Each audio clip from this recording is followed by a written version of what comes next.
Kuna faida kubwa sana ya mfugaji wa kuku kibiashara. Kuna faida kubwa ya kuchanganya kuku wa kienyeji na kuku chotara. Sasa leo tutatoa faida ya mfugaji wa kuku anavyoweza kupata matokeo makubwa kwa muda mfupi anapochanganya kuku wa kienyeji na kuku chotara.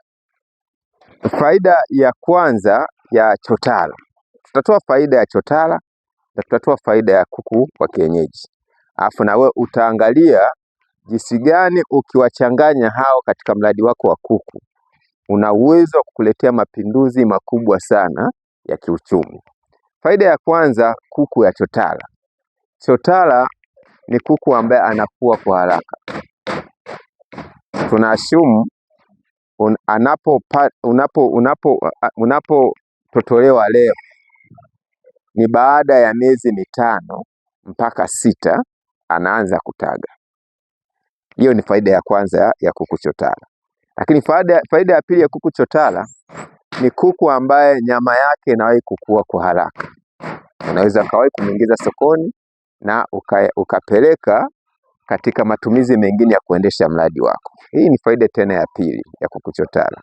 Lakini faida tena ya tatu ya kuku chotara, anataga mayai mengi kuliko kuku wa kawaida. Kuku chotara anataga mpaka mayai 280 kwa mwaka. Kwa hiyo sasa tumeona faida kubwa 3 za chotara. Sasa faida tena ya kienyeji. Faida ya kienyeji ni kwamba yeye anakuwa kidogo kwa muda, anakuwa polepole. Lakini uzuri unapochanganya kuku wa kienyeji na kuku wa chotara, kuku wa kienyeji analalia mayai. Kwa hiyo ni faida kubwa ya kuku wa kienyeji. Lakini kuku tena wa kienyeji ukipata mbegu nzuri ni kwamba anahimili mazingira yote yale ya kufugia. Na haya mpaka chotara ina maana nayo. Sasa tunaona kwamba kama una uwezo wa kuchanganya chotara na kuku wako wa kienyeji, maana yake yale mayai ya kuku wa chotara atayalalia kuku wako wa kienyeji na atatotoa vifaranga vya kuku yule chotara. Sasa tunaona utapata matokeo makubwa kwa sababu wale kuku wako wa kienyeji mayai yake anatotoa kuku nini? Kuku wa kienyeji yale mayai ya chotara. Kwa utaona kabisa kwamba wanasaidizana. Chotara yeye anatotoa, anataga tu mayai halali. Lakini kuku wa kienyeji anaweza kulalia yale mayai mpaka nini? Ya chotara. Sasa tunaona kabisa kwamba kuna uwezekano mkubwa wa kupata matokeo makubwa kama ukichanganya kuku wa kienyeji katika mradi wako na ukaweka na kuku wa nini? Wa chotara. Wanasaidizana. Sasa kama kuku mmoja wa chotara ana uwezo kwa mwaka mmoja kukuletea mayai 280. Kama una kuku wazuri wa kulalia wa kienyeji, wana uwezo wa kuleta mapinduzi makubwa sana katika ufugaji wa kuku. Na ndio maana leo tunakuja na mada kubwa sana ya mafanikio katika ufugaji wa kuku. Uwezekano wa kuchanganya kuku wa kienyeji na ukachukua na kuku chotara wakakuletea mapinduzi makubwa sana.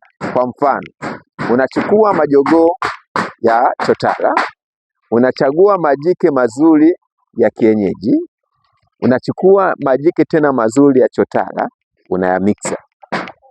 Utapata matunda mazuri sana. Kwa mfano sisi hii hapa ni kuku chotara, lakini unaweza kuona hii mbegu ina kilo mpaka 6, inafikisha mpaka kilo 6. Mpaka kilo 6 inakaribia. Lakini tulimiksi kuku chotara, tukalimiksi na kuku kienyeji na tumepata matokeo makubwa sana ya mbegu nzuri. Lakini wanasaidizana. Kwa hiyo kuna faida kubwa sana kama ukichanganya. Unapofuga kuku wa chotara unachanganya na kuku wako wa kienyeji. Lakini faida kubwa tena ni kwamba chotara wanahimili shida. Chotara wanafugika sehemu yote na katika mazingira yote. Mazingira ambayo kuku wa kienyeji ukimfuga anaishi na chotara ukimfuga anaishi.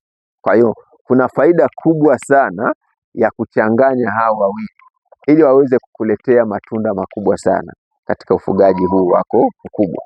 Tunahitaji tufuge kibiashara, na kama tunataka kufuga kibiashara lazima twende na mabadiliko ya kiteknolojia, lakini na mabadiliko ya kisoko tena pia.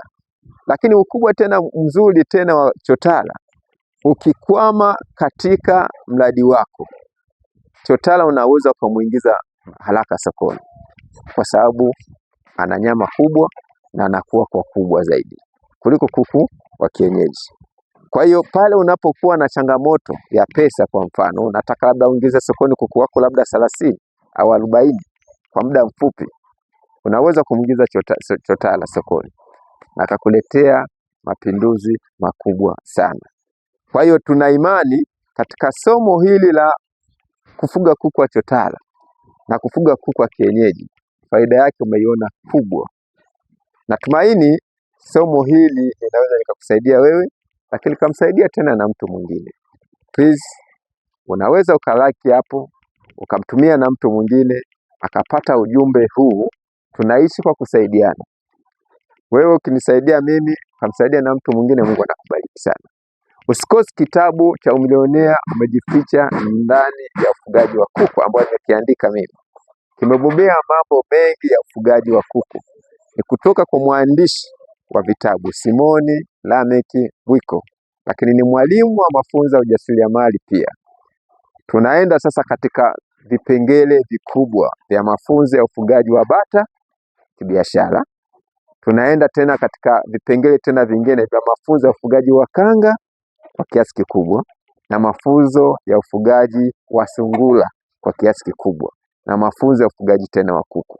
Tutakuwa tuna mada nyingi kubwa za kutuletea maendeleo. Nina imani ukiwa katika kipindi hichi na ukatufuatilia, utakuwa ni mtu ambaye kimsingi utaziona fursa kwa mapana yake. Mungu akubariki sana. Asante kwa kusikiliza. Tuonana kipindi